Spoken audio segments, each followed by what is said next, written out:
Përshëndetje të dashur miq të kanalit tim Rrëfime Jete. Ja ku po ritakojemi sërish me mua Tirona Lilin ditën e sotme për të ndarë një letër shumë të dhimbshme. Në fakt për të ndarë një letër shumë emocionale të shkruar nga nëna për vajzën e saj. Gjithmonë fjalët e nënës janë fjalët më të ndjera, më të bukurat, por edhe më me shumë lot.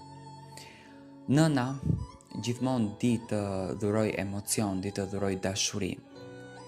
Por në këtë rast, nëna ka shprehur një dhimbje shumë të madhe për vajzën e saj. Çfarë thot ajo në këtë letër? Nuk e di nëse kjo letër do të arrijë ndonjëherë në duart e tua, bia ime. Ndoshta do ta dëgjosh rastësisht.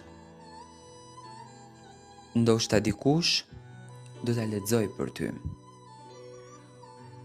Por unë nuk mundem më ta mbaj